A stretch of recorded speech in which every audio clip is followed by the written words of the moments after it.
Hello guys, welcome back to Scry Guys, my name is Quest, and we are doing the top 10 commanders of November 2023. Unfortunately, Barry couldn't make it, and I want to get this video out sooner than later. I know it's going to come out today on December 4th, but we are going to go through and look at the top 10 since Ixalan, or Caverns of Ixalan, just came out. There are going to be a lot of changes in the top 10 commanders here. So let's get started with number 10, Miriam, Sentinel Worm. Just a busted commander, dude. Definitely not CDH level, but it is just a very powerful commander in casual or high casual play. You know, like you just create copies of Dragon, or you copy Miriam, create more copies, and have Ward too, which I think it is. Get rid of Ward. Ward was a mistake. I mean, you know what? I will say, if they put Hexproof on the thing, I would have hated it more. But Ward is fine, I guess. You know. But yeah, you got to already know what pieces are in here. You got your clones, your illusions, as a copy Miriam, and then you got Cloth and Ancient Copper Dragon just to really get in that damage, get more value, get more mana, and just cast more dragons upon that, and then possibly win that turn. You know. Yeah, just a sick commander. But I don't think Miriam's that expensive. I think Miriam pretty sure like between like 5 to 10, somewhere around there. I didn't really check the price. I know there are a couple commanders that I know the prices, but I'm pretty sure Miriam is not that expensive. You could definitely get Miriam from the Baldur's Gate D&D set that came out, I guess, a year or two ago.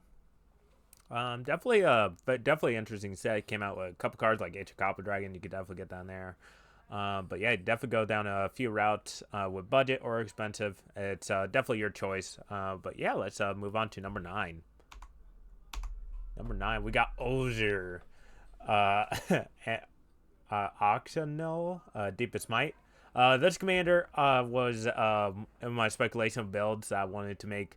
It's a god, you know, trample, and then if a red source you control deals an amount of non-combat damage less than Odir power to an opponent, the source deals damage equal to Odir power instead. So, lightning bolt. If you deal 3 someone, it deals 4 damage. And then when it dies, you transform into land, and then land transform temple power. Activate it. If a red source you control dealt 4 non-combat damage. This turn only as a sorcery, so it's pretty good there. Some recursion action, but when it gets exiled, it just go commando. But when it dies, you get to play as a land, and then immediately flip it over so you deal more damage. So basically, the synergy of this deck is you're just playing pingers, you're playing everything that you possibly can to kill your opponent, or you buff up Ozier, make it into 10 mana, and all you need to do is to deal 1 damage 4 times to each opponent, and they're all dead. You know. So we got like definitely a couple routes here where you can go down to pinger route like Thermal Alchemist, Gutter Snipe, to start catching a bunch of instant sorcery, start cantripping, and then you just deal a bunch of loads of damage there. And then you got Mana Barb just playing like punishing card where like opponent like does this, they take 1, opponent does that, they take multiple damage, you know. And then we got a Selfheim, just another damage doubler, so like it just deals 8 damage or even more, depend on how big your Oger is, you know. But yeah, I think I think that commander is going to definitely stick around. Definitely have some CDH some potential too if you get out in turn 1 and then you start dealing damage to everyone, like get it big enough and you just kill everyone on table. It's definitely busted, you know. But yeah, I will definitely link my deck list down in the description below if you guys ever want to take a look at it. If you guys want to discuss about it, like a budget route, we can. But yeah, I think the commander gonna definitely stick around too. All right, number 8, the good old Lateral Blade of Elves. This is a classic from Keldenheim. C isn't that expensive. She got printed in like a promo like Walmart box thing, so she's definitely not that expensive anymore. But she has menace, and then whenever Lateral Blade of the Elves deal combat damage to a player, create that many 1/1 green elves warrior creature tokens, and then tap 10 untap elves you control. Each opponent loses 10 life, and you gain 10 life. So definitely just an elf ball type of deck. Just very powerful. Just elves are doing elf things, and I love it. I've been brewing with elves lately. I started. I'm building a Banff version with Gladio. I think that's her name from Lord of the Rings.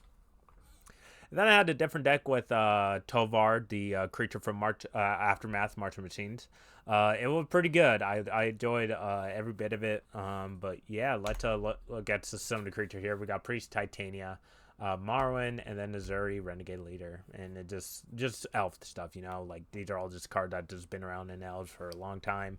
And just yeah, you just untap, create a lot of mana, then credit hope someone, or you just kill them with just a card like a light throw, just deal 10 damage, untap it, deal 10 damage, untap it, deal 10 damage. But yeah, just definitely gonna stick around up there too. All right, let's look at number 7. Number 7, we got Sauron, the Dark Lord. This is a new one, right? I'm pretty sure it was there when the set first got released, but hey, I'm happy that it's coming back. Lord of the Ring card getting it. Oh my goodness, getting to praise at knees. There we go. Sauron, the Dark Lord, Grixis, mana, and ward. Sacrifice a legendary artifact or a legendary creature, and then whenever an opponent casts a spell, amass 1 orc. And then whenever in an army you control deal combat damage to a player, the ring tempts you. And whenever the ring tempts you, you may discard a card. If you do, draw 4 cards. So that is powerful draw engine right there. And it's just 7/6/2, 6 mana. You cast it and you just start going crazy whenever your opponent casts a spell. And getting this out early is nutty too. You just have a big 10/10 ready to swing at someone, then you the ring tempts you, and then you get a discard card and just draw 4 cards. Like that is just a powerful ability right there. But yeah, I want to take a look at some of the creatures. I never really seen a Sauron deck yet. But I know some of the pieces that people go down route. You go down the Nazgul route where you just tempt a lot and you just get your Nazguls big, Lord Nazgul, just Nazgul tribal, and then you got Organ Bowmaster just to help your mess more. Or you could turn it into like a Sheldred, like just wheel deck or anything like that. Like you have to go down a couple routes here. But yeah, I'm happy that it's up here. I don't think I'm gonna be in the top 10 forever, but it's great that it's in the top 10 in November. But yeah, if you guys want to see a deck list like this, me and Barry will love to build one that is super fun, depending on if it's high casual or it's budget. But yeah, Sauron probably around like $13 now. I remember like 2 months ago, like in the 20s. But yeah, I think he's pretty affordable and a pretty fun commander as well, and very controlly since it's in blue. But yeah, let's move on. Ooh, I skipped into 6 already. All right. Number 6, we got Edgar Markov. Yeah, they're just nothing to say. If you guys know what Edgar Markov does, oh my goodness. It's just a very gross ability with Eminence, like the Ur Dragon, but this is like probably the worst one. So, Eminence, whenever you catch another vampire spell, if Edgar Markov is in the command zone or on the battlefield, create a 1/1 black vampire creature token. First strike haste, and then whenever Edgar Markov attacks, put 1/1 counter on each vampire you control. And it is Mardu 6 and just 4 power. You're not really casting him, you're just creating a big board of vampire. That's all you're doing with this guy, and he is right now $100 and something. Like, they have not reprinted Edgar Markov except for like a Judge promo, which I think is disgusting. They really should have reprinted him in Commander Master, but they didn't. Because I feel like this card will be fun to play in like casual games or high casual, but I barely even see it anymore. It's kind of unfortunate, but it is a very powerful commander back when it came out. So we got Storm Kirk Captain, just no Lord, Florian, just a busted vampire. I love this vampire in Vintage Cube. And then we got Mondrak, Glory Dominance, to double your vampire tokens or any token doublers. You can turn it down to a couple routes, tokens, into aristocrats, vampires, all sorts of stuff with Edgar. But it just so gross of a commander. I don't know what route I will go down to. Maybe like aristocrats to like do some crazy stuff with that. But I don't think it will work out. But yeah, let's move on to number 5 here. Number 5's well, you guys already know it's the Ur Dragon. Ur Dragon ain't going anywhere in the top 10. You guys already know what it does. Just a big 10/10. As long as the Ur Dragon's in your command zone or on the battlefield, other dragon spells you control cost 1 less, and then whenever one more dragon you control attacks, draw that many cards, and then you may put a permanent card from your hand onto the battlefield. So that's a Buzzed Dragon ability, and we are playing Miriam to create copies of the dragons that we play. Volto Hellkite. Whenever a dragon attacks, create a 6/6 dragon, and then Cloth to get more mana. And then you're playing all the good dragons as well. Ancient Coffin Dragon. Trying to think of any other ones. I'm pretty sure there is. The white ones. I'm trying to think of all the other dragon that came out. Oh, gosh, what the green one called? I can't think of the green one that's from D&D Beyond, or the one standard set that came out. That one's pretty good in here. But yeah, that's basically it for Dragon. They're nothing new that got added to them. Since I guess there is. I guess there was that one dragon that recently came out from Cavern Ixalan. I forgot what its name, but it's a dinosaur dragon for sure. But it is pretty good. I guess you could throw that in there. But yeah, let's move on to number 4. And number 4 is good old Attration, Praetor's Voice. Never leaving the top 10. Never. Like, it's always there. Attration is just a gross commander. I mean, you got Planewalkers and then like Infect, and then counters, matter stuff. Just at the beginning of keep Proliferate, and then Flying Vigilance. That's a life. Like, you got it right now. And then just Foreign Collects, Evolutionary Sage, and then Vraska. You definitely have so many routes you go down. It doesn't really matter where you go. But Vraska just, not Vraska, but Attration just a busted commander for sure. I've never really seen an Attration commander in CDH though, but it is definitely a casual and high casual for sure. All right, let's move on to number 3. Hawkbow of the Surging Soul, one of the new commanders that came out in the pre-cons. It's one of my favorite commanders so far. So it's Merfolk Scout. At the beginning of your combat, on your turn, I wish it was on your turn. That'd be gross if it wasn't. Merfolk creature you control, explore, and then whenever a Hawkbow destroys your soul attacks, you may put a land card from your hand onto the battlefield. If you don't, draw a card. So I love this commander a lot, just because you get to explore a lot of times. You get to look at reveal the top card. If it's a land, you go on to your hand. If it's not, you get to leave it on top, or you get to surveil it, put it into a graveyard, which I love about him. And then you just get to attack.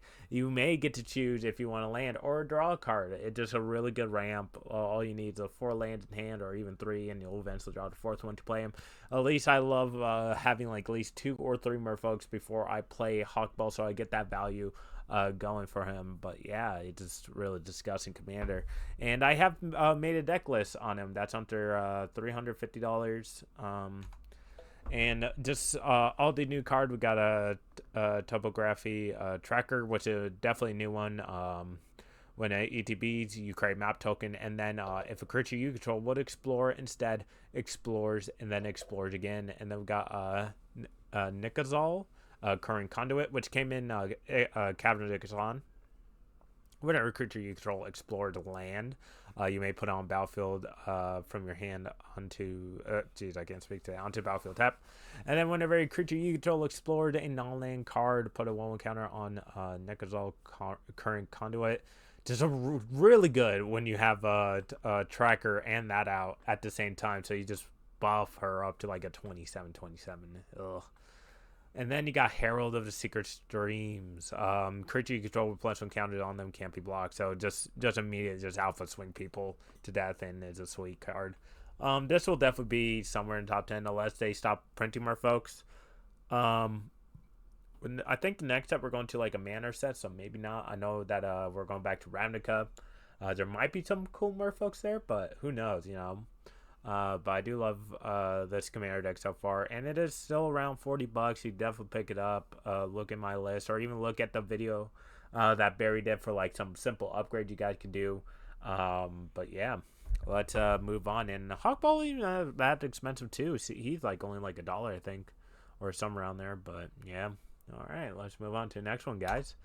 Number 2, we got Gishath, Sun's Avatar, Vigilance, Trample, Haste, and then whenever Gishath, Sun's Avatar, deal command 2 player, reveal that many cards from the top of your library, put any numbered dinosaur creature cards from among them onto the battlefield and rest at the bottom of your library. So you just like don't swing and then immediately get that revealed that many cards and get that many dinosaurs. You could do this with like Skull Rack, Top, or anything that takes advantage of top of your library, or even Whirly Tutor, just grab out your biggest threatening dinosaur, deal combat damage, reveal it, now it's on the battlefield.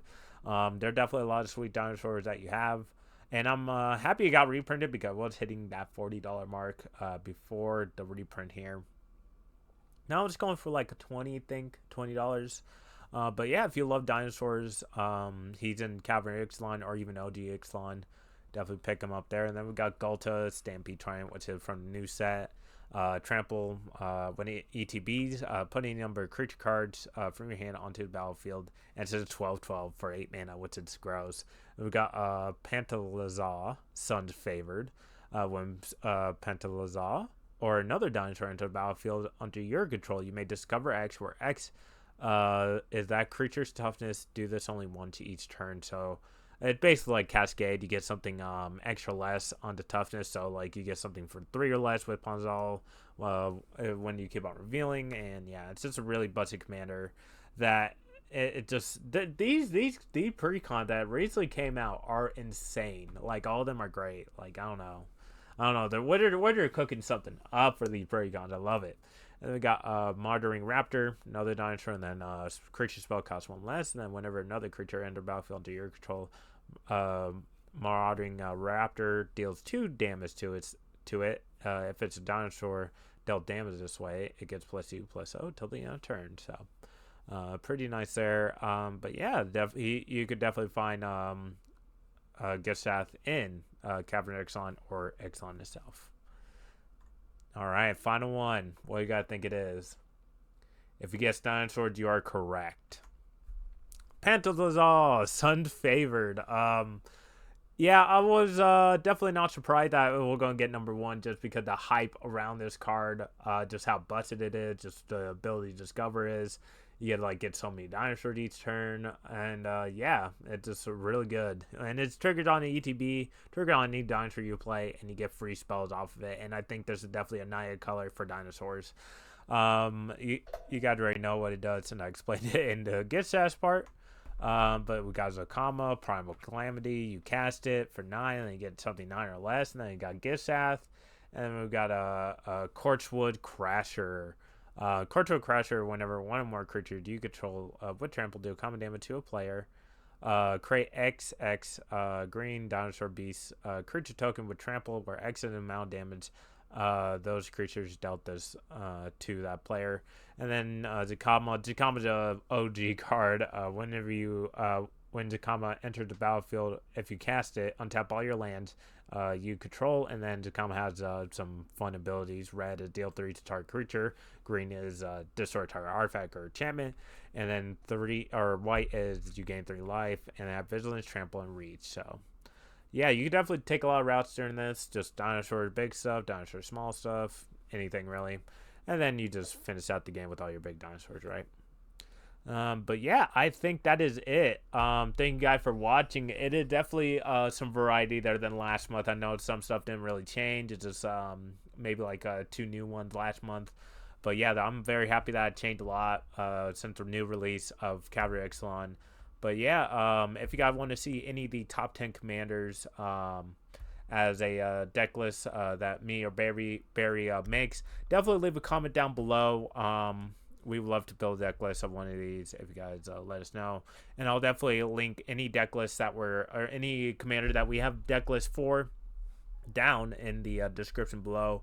But yeah, I think that's it. My name is Quest, and thank you for watching Scry, guys.